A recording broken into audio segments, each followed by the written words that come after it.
Alam mo ba na lumabas si Luffy sa Dragon Ball? Yes, noong 2006, nagkaroon ng collaboration ang One Piece at Dragon Ball para sa isang one-shot manga crossover na ang title ay Cross Epoch, kung saan ang mga karakter ng One Piece at Dragon Ball ay nagpa-party. Makikita mo rin dito si Luffy na nakasakay sa Nimbus Cloud ni Goku na tanging mga tao lang na may pure heart ang makakasakay. Isa lang yan sa 23 secrets na siguro hindi mo pa alam kay Luffy. At kung papanoorin mo ang video hanggang dulo, i-reveal ko ang isa sa mga secrets kay Luffy na 90% sa inyo ay hindi pa alam.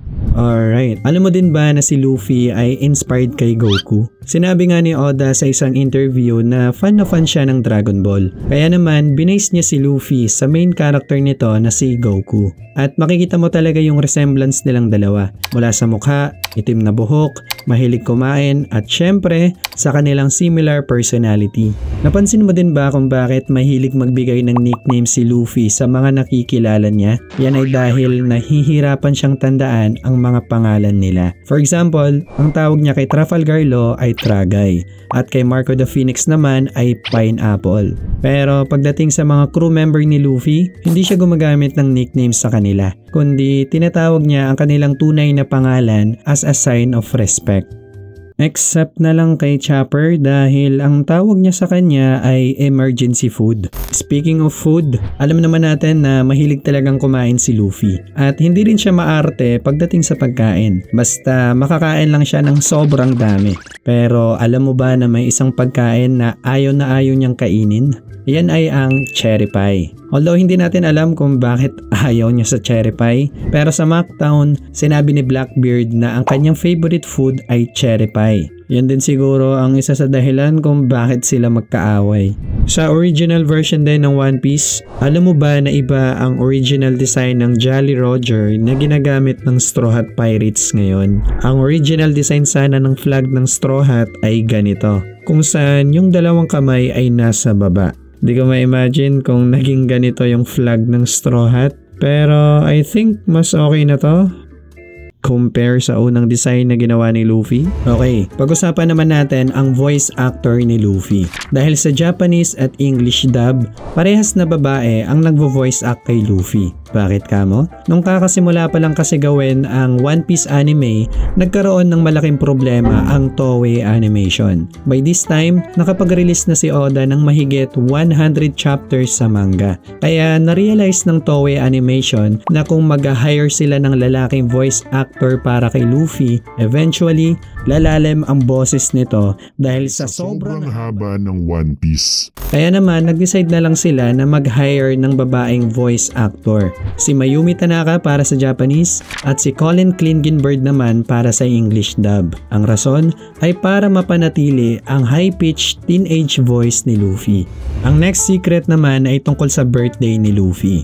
Ang birthday nga ni Luffy ay sa May 5. At kung hindi mo pa alam kung anong meron sa May 5, ito ay ang National Children's Day sa Japan. At ito ay nagre-reflect sa personality ni Luffy na may pagkamasiyahin at makulit na parang isang bata. However, hindi lang si Luffy ang ipinanganak noong May 5, kundi pati na rin si Dimalo Black, aka the original Luffy Kuno. What a coincidence. Pero ang susunod ay talagang hindi coincidence. Alam mo ba na si Luffy ay naging model sa isang fashion magazine? Noong 2009, si Luffy ang naging kauna-unahang anime character na naging front cover ng men's fashion magazine na tinatawag na Nono. Tignan mo kung gaano ka-aesthetic yung outfit ni Luffy dito. Sheesh! Hindi lang din naging model si Luffy, kundi nagkaroon rin siya ng sariling golden statue sa mismong hometown ni Oda sa Kumamoto, Japan. Dahil sa sunod-sunod na lindol na nangyari sa Kumamoto noong 2016, nag-donate si Oda ng 800 million yen para tumulong sa mga nasalanta. Kaya naman, nag-decide ang city ng Kumamoto na gumawa ng golden statue hindi lang kay Luffy, kundi pati na rin sa lahat ng member ng Straw Hat Pirates. Alam mo rin ba na lumabas si Luffy sa Olympics? Si Luffy, kasama ang iba pang sikat na anime protagonist tulad ni Goku, Naruto at Sailor Moon ay naging ambassadors sa 2020 Olympics na ginanap sa Tokyo, Japan. May isang athlete pa nga na ginaya ang second gear form ni Luffy at pagkatapos nanalo siya ng gold medal sa Olympics. Pero alam mo rin ba na may mga world record si Luffy sa mundo ng One Piece? Si Luffy ang pinakabata na umabot ng 1 billion berries ang bounty. At siya rin ang pinakabata na naging Emperor of the Sea sa edad lang na 19 years old. For comparison, 33 years old si Shanks nung siya ay naging Emperor. Hindi lang yan. Dahil meron ding Guinness World Record si Luffy sa totoong buhay. O more accurately, ang One Piece. Dahil ang One Piece series ang may pinakamaraming printed comic books by a single author. Hawak din ng One Piece ang Guinness World Record para sa pinakamaraming DVD na inilabas ng isang serialized anime TV program. Napansin mo na din siguro na hindi pinapatay ni Luffy ang lahat ng nakakalaban niya kahit gaano pa sila kasama. Bakit kamo? Dahil para kay Luffy, mas mabigat na parusa ang makita nilang unti-unting maglaho ang lahat ng pangarap nila kaysa basta na lang silang patayin. Now, kilala natin si Luffy bilang isang malakas at matapang na tao. Pero actually, may tatlong karakter sa One Piece na kinakatakutan ni Luffy. Yan ay ang kanyang lolo na si Garp, ang kanyang kapatid na si Ace, at higit sa lahat ay si Nami. Kahit ako din siguro matatakot kay Nami. Na-imagine mo din ba kung ano ang magiging itsura ni Luffy kapag siya ay matanda na? Ito ang magiging itsura ni Luffy based kay Oda pag umabot na siya ng 40 years old at 60 years old. Ang nakakagulat dito ay kamukhang kamukha ni Luffy si Shanks sa unang picture. At sa pangalawang picture naman ay kamukhang kamukha ni Luffy ang kanyang lolo na si Garp. Sa alternate universe din, sinabi ni Oda na ganito ang magiging itsura ni Luffy pag hindi niya nahanap ang One Piece at hindi siya magiging Pirate King. Medyo nakakalungkot nga yung itsura niya dito kasi parang naging matandang lasinggero si Luffy. Fun fact, sinabi rin ni Oda na kung sa totoong buhay, si Luffy ay isang Brazilian at ang kanyang trabaho ay isang bombero. Moving on sa connection ni Luffy at Zoro. Alam mo ba na magkalapit lang ang lugar kung saan sila lumaki? Magkatapat nga lang ang mga isla kung saan sila nakatira nung bata pa sila.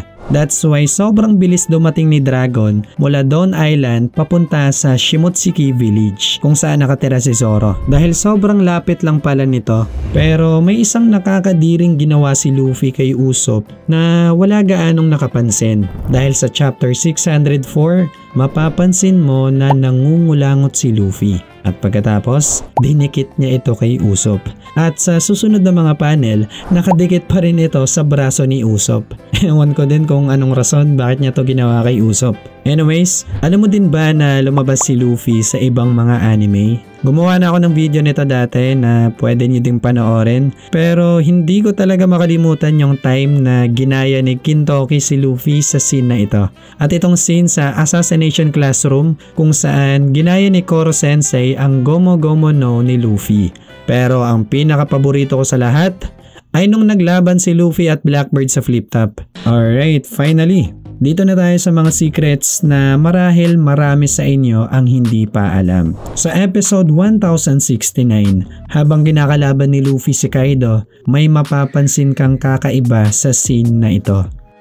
Di mo napansin? Kung isa-slow mo natin to, makikita natin ang lahat ng gear ni Luffy. Ang Gear 2, Gear 3, Gear 4 at pati na rin ang Gear 5 sa frame na ito. Kahit na hindi pa nare-release sa anime ang Gear 5 ni Luffy sa time na to. Pero hindi lang yan. Alam mo ba na lumabas na ang Gear 5 ni Luffy sa Skypiea arc? Sa chapter 253, makikita natin sa panel na ito na sumasayaw si Luffy pagkatapos niyang talunin si Enel. At kung pagmamasdan mong maigi, ang shadow ni Luffy dito ay katulad sa kanyang Gear 5 Awakening form. Yes, matagal na palang foreshadow ni Oda ang Sun God Nika form ni Luffy.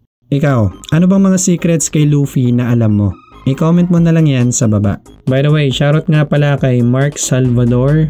Siya yung kauna-unahang naging member sa subscription natin. Hindi ako makapaniwala na may mag-aaksaya ng pera para lang suportahan ng mga kalokohan ko.